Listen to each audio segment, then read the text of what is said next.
Hello, thank you everyone for joining us. My name is Jonathan Cook. I use he, him gender pronouns, and I am the Executive Director at Solano Pride Center.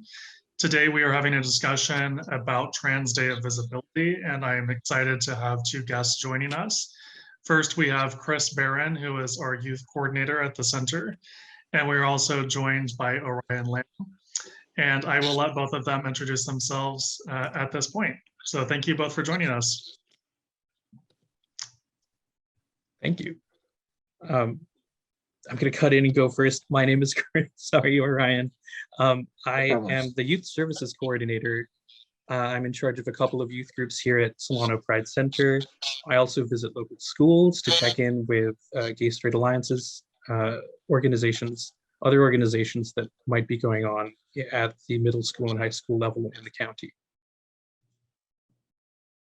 Hi, everyone. I am Orion Lam, and I am currently a professor of chemistry at Solano Community College. I also serve as a co-facilitator for the transgender and non-binary group at Solano Pride Center, which we are having our second meeting this coming Friday. So I hope people can join.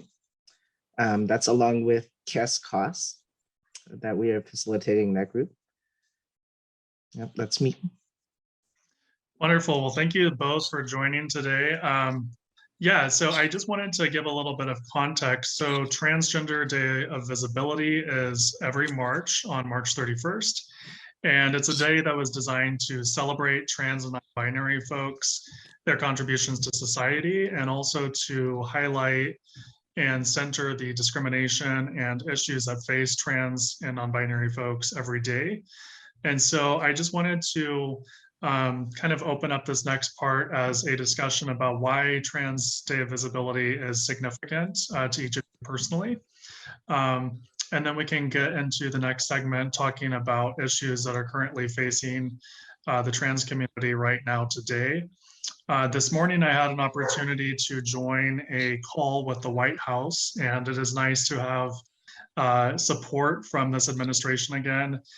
There's a list of things that they've taken action on with different federal departments, key appointments into federal agencies of trans folks, and of course, working with Congress to try to pass the Equality Act, as well as enforcing existing civil rights laws to try to ensure that there is not discrimination in employment, housing, and education, and of course, healthcare.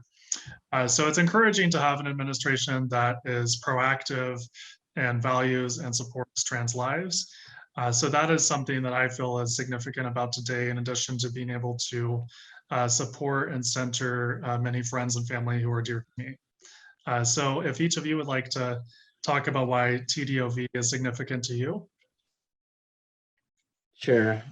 So the International Transgender Day of Visibility was created to raise awareness and to celebrate us, transgender people, and to highlight their many achievements in society. Personally, visibility means liberation. That huge sigh of relief that I don't have to hide my true self anymore, and that I can be appreciated and celebrated for who I am and what I have achieved. Visibility is camaraderie and a show of strength, even when the world is menacing and a scary place. Visibility is being true to myself and leaving room for others to do the same. Excellent, thank you, Orion. And Chris, why is TDOV significant to you? For me, TDOV is about a few things. The first is awareness for the sake of our safety, for the protection of our rights and our individual protections, to make sure that we get to participate in society just as anybody else could. I think it's about the history of our resilience as trans people. Throughout history, we've always been here. There's been so much attention taken away from our identities, especially in past years, that we seek to reclaim. And one way that we can reclaim that is by celebrating our accomplishments and our triumphs. Excellent. Yeah, thank you for mentioning that. Just kind of the context of where we are. I mean, it was prescient that the White House was talking about, kind of the landscape nationally. Just this week, we had on Tuesday, I believe, was when Florida Governor Ron DeSantis signed what they're nicknaming the Don't Say Gay and Trans Bill, making it illegal to talk about sexual orientation and gender identity in public schools in Florida, which is absurd. It targets and is targeting LGBTQ students, teachers, faculty, their families. And it's across the country where you have, many states who are passing laws trying to prevent trans folks from being able to use a restroom, something as simple as using the restroom, or blocking trans folks from participating in athletic sports with the team that aligns with their gender identity, and on and on. It's just the the targeting of this is having a real effect, where even here in Solano County, in local school districts who are coming to the center and saying, we're having a lot of issues with being able to support our students and even be able to provide these accommodations that are actually California law. If you have a single occupancy restroom for a business, a school, any type of facility that falls under public accommodation laws, those by California law since 2016 are supposed to be gender restrooms under Assembly Bill 1732. And that's something that a lot of folks aren't aware of. I know that we were involved with some of that advocacy a few years ago with trying to support students at Solano College because they were having a lack of accessibility with single-use restrooms that are supposed to be all gender. So the discrimination is real. We're hearing this from parents, from educators, and we are able to provide as much support and advocacy as we can. But I think as individuals and as a community, we really need to remember our roots in a lot of ways, and to remember the type of activism and collective power that we are able to harness and to create meaningful change, because we have well-intentioned politicians who are like, we're with you, we'll show up for pride, we'll wave rainbow and trans flags, and then that's the extent of their activism and their advocacy, when we really need them to vote on meaningful change and change policy and change laws. So I wanted to get thoughts and insight from both of you about where we're at in this current climate, and given that context, what are some of your reflections on where we're at right now?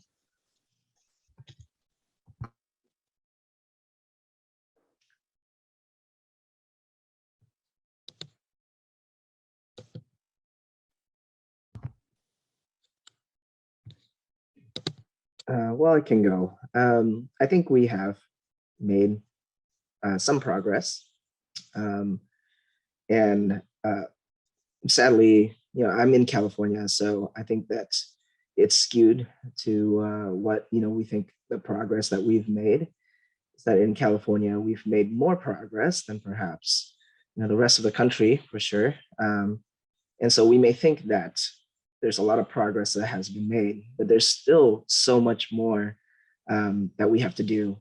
And just like you said, Jonathan, at my college, we fought to have gender neutral bathrooms, even though the laws were present since 2016.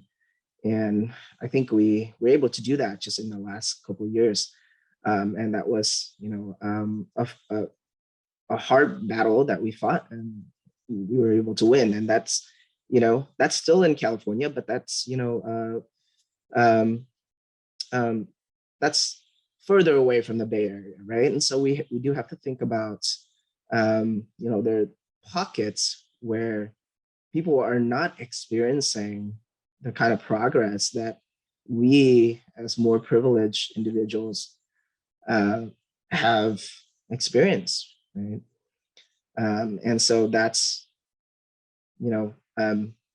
that's something that we still have to work on. We have to discover what are the places where we need to do better, right? Absolutely. So that's where I think where we're at, and I'm really glad that the current administration is seeing us, and is taking measures to help. But yeah, there needs to be more concrete measures in order for us to be truly visible and to reach all parts of the U.S., right? All parts and all individuals that need the help. Mm, absolutely. Thank you, Orion. Chris, what are some of your reflections on the climate? I think Orion's points are spot on. I think that's a really great point. We're in a more advantageous situation here in California than in other states. And we really can leverage our privilege in this way to help folks elsewhere in other states and other locations. I think oppressions that exist now can be used as the groundwork for more oppressions to come if we don't do anything about it. And the work we do within our community is foundational for other communities elsewhere.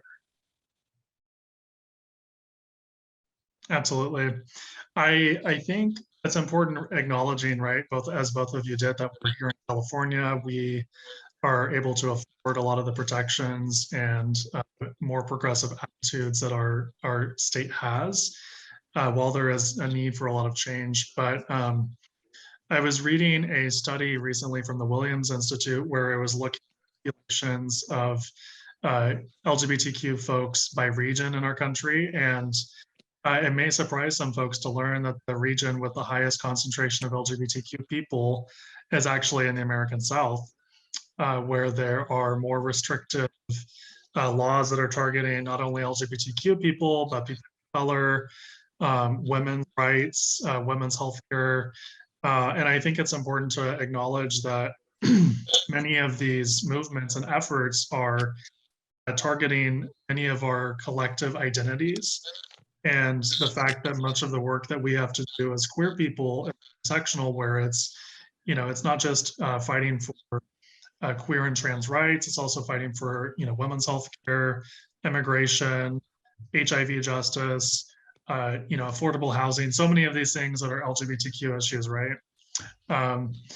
So it's definitely a challenge. And I know that here in Solano County, we have some amazing resources in addition to the work that we're able to do. I did want to highlight some of the stuff that the center does to support trans folks as well. So our youth program, we have a specific group, and I'll have Chris speak to the exact meeting times. We have what's called the Asterisk group, in addition to our engaged youth group that meets and is supportive of trans and non-binary students. And then we also have, as Orion mentioned, our newly formed trans and non-binary group that meets weekly on Fridays. So I think that's a great resource at the center. In terms, we also provide counseling and case management services. And we have been working on, I was just recently looking at some of our data of our service units, and I'm happy to report that the majority of our service numbers are supporting trans and non-binary folks in Solano County. That's the largest group of service population we currently serve and served in 2021.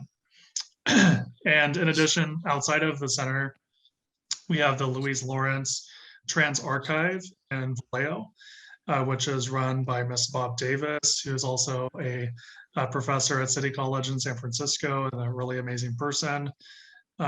We also have the, I'm going to forget something if I don't look at my notes. We also have the Serenity Center, which is supportive and does a lot of advocacy for trans folks here in Solano County as well. And in addition to working with the Solano AIDS Coalition, our HIV prevention, testing, PrEP navigation, and support for folks living with HIV and AIDS that we do here at the center and in partnership with Solano AIDS Coalition.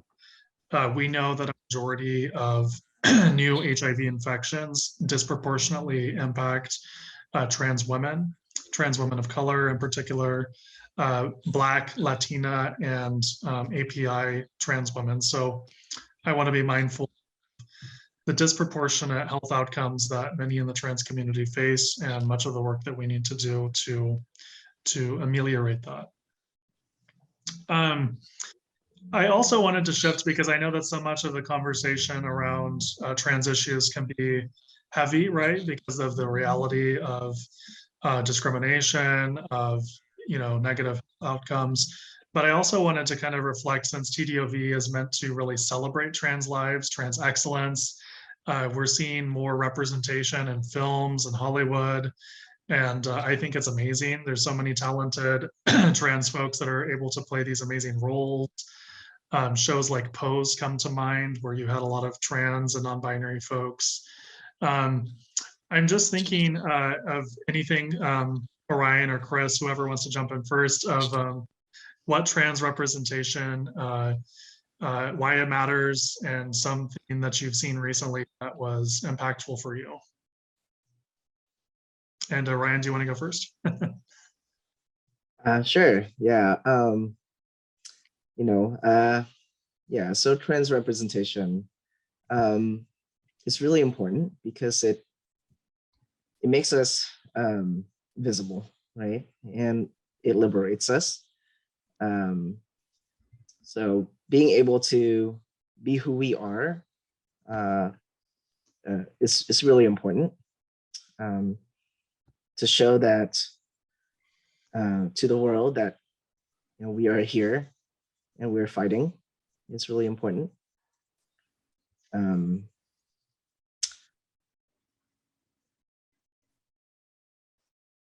Yeah, I'll leave it at that. Yep.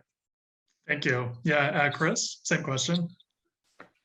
Yeah, it's especially exciting for the youth to see trans identities in kid shows or young adult shows. I'm thinking of one in particular that I watch, is the Umbrella Academy with Elliot Page. They just released photos of the new season, and yeah, I'm really excited for that. It's an exciting time to have that representation, because so much of representation is the recognition of our identities. Yeah. Mm-hmm. Absolutely.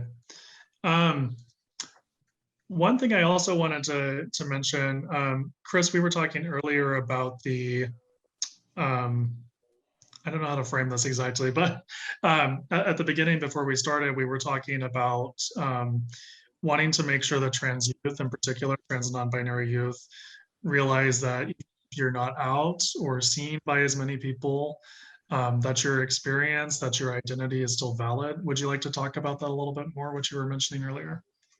Yeah, I think it's really important for any closeted trans person to hear, especially if they're young, that you are seen, that places like Solano Pride Center will hold space for you, and you are loved. This day is about you too. Absolutely. I think that's such a beautiful message. And, even thinking, like myself as a cisgender gay man, wanting to make sure that we're amplifying these voices of trans and non-binary folks, and that I'm able to step back and make space for these conversations, and for folks to be able to speak about their experiences, and acknowledging the work that our community collectively needs to do, right? Because it's always a reminder that as a queer community need to do much better to make sure that we are not invalidating trans identity or trans experiences, because we think that there's this formula that folks have to fit into to have their identity be valid. And I've always found that gross and ironic, because the whole thing about sexual orientation, right, is that there's no one way to be queer, there's no one way to be trans. And as queer people collectively, we should be much more supportive and be better allies than we have been historically, for our trans and non-binary siblings. Mm-hmm. Yeah, that's one thing I've been doing as well. Yeah. No, I agree. People that are not out there's a reason, right? There's a reason why they're not. There are very real reasons why they are not. And we need to support that, right? They should not feel like they are less than or anything like that. Yeah. Absolutely. Yeah, I mean, it's, thinking about some of our students, some of our youth that we're supporting, for one comes to example where they're in a private religious school for high school. And so it's just kind of soul crushing to hear about some of the ways that they have to, kind of blend in, right? To not really show who they are at school because of the school's dress code, because of some of the ideas that their parents have about how they can express their gender identity at home, but don't do that outside. And so there's a lot of education, a lot of work that needs to happen to make sure that we're supportive of people figuring out who they are and being able to do that authentically. And in the case of in schools, especially in high school and middle school, doing that safely, right? Absolutely. I'm curious to hear if both of you have advice that you would give to a young person or to your younger selves. What would that be?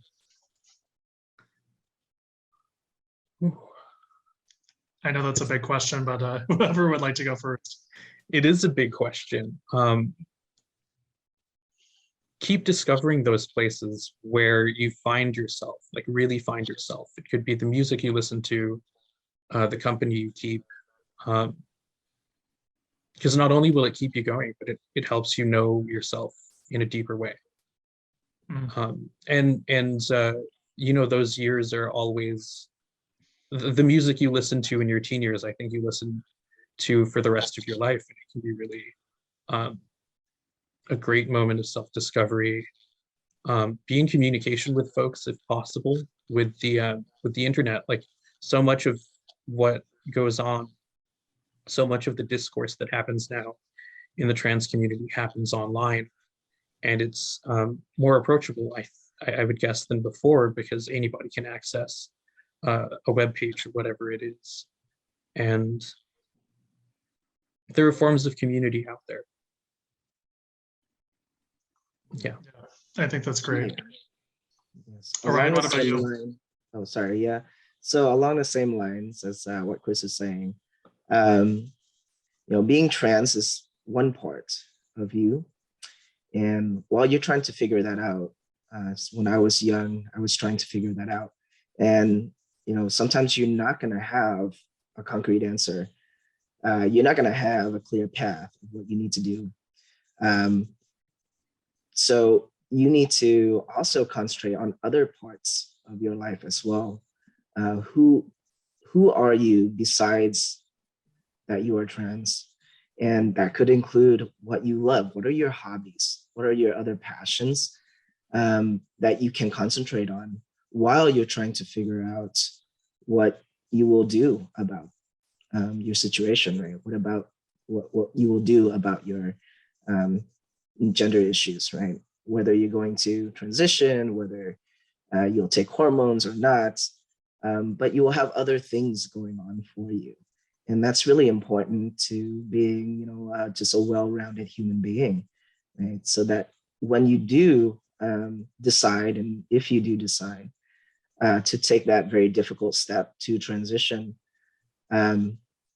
you'll realize, I'm doing this for me, and I have more things going on, right? It's not just that I'm going to transition and everything's going to be all right. It's a tough thing to do, and it helps to have other things that you can anchor yourself to. Right? I think that's a really great holistic approach, right? Because so much of it feels like your sexual orientation and gender identity can be overwhelming and be most of what it feels like you're experiencing every day. But there are days where identifying as gay for me is not the biggest part of my identity that day. Sometimes it's like I'm also a fiance. I'm also, a member of this community. I'm a member of my local faith congregation, like so many different things that go through in your day-to-day lives. And then I think in terms of supporting your own mental health, right, those things that sustain you, art, music, community, things you're passionate about, things that are fun, because not everything about the queer trans experience is necessarily easy, especially when you're a young person coming out. It can be daunting. So I really like that. Yeah.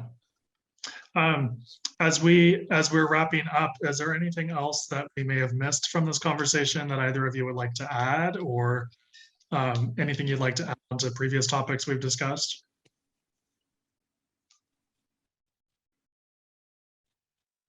I know that we covered some of the issues that are happening for the community with school, healthcare. I know that here in Solano County, it can be difficult to access, excuse me, treatment for HRT if you don't have private health insurance, if you're Medi-Cal eligible or low income.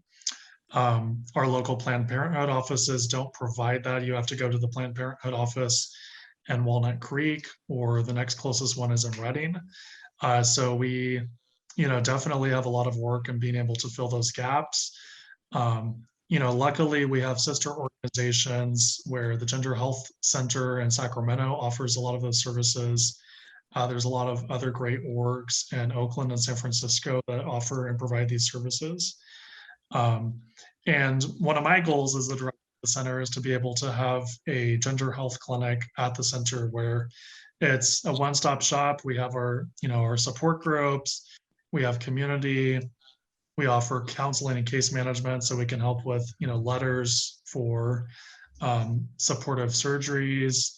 And, it would be a place where a medical provider be able to offer hormones and other healthcare services that might be appropriate for folks. That way they don't have to leave the center for those items, right?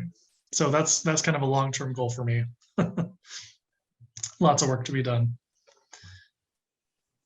All right, well, unless there was anything else, I just wanted to thank you both, Orion and Chris, for joining us this afternoon. I'm really excited about the recent developments with the new trans and non-binary group that we have every Friday. Would you like to give us the times that the group meets again? Yeah, so it's every Friday from 5:30 to 6:45. Excellent. It's an open group. Anybody can join. That's trans, non-binary, and questioning as well. Absolutely. And Chris, would you like to give us the times when the Asterisk Youth Group meets? Yeah, Asterisk Trans Youth Group meets every other Thursday. We're meeting next on Thursday, April 7th, 2022. And from that point, we'll alternate every other Thursday. We meet from 5 to 7 here at Solano Pride Center. And our general youth group is the alternating Fridays. Is that correct? That's right. Every other Friday, alternating with the trans group, is a sort of general, is a welcoming to the center for anyone queer identified or questioning. That's also on 5 to 7 on every other Friday. Wonderful. Well, thank you both for joining. I really appreciate it. I hope that everyone has a afternoon, the good rest of their day, and enjoys March 31st, today's Trans Day of Visibility for 2022. And I hope that by 2023, we'll have even more positive updates to share with folks next year. And just know that if there are any resources you would like to connect with the center for, our main number is 707-207-3430. And our free and low-cost therapy services, you can also call our confidential intake line at 707-389-4520, as well as dropping in during business hours during the week or by emailing us info@solanopride.org. Thank you, everyone, and I hope you have a good afternoon.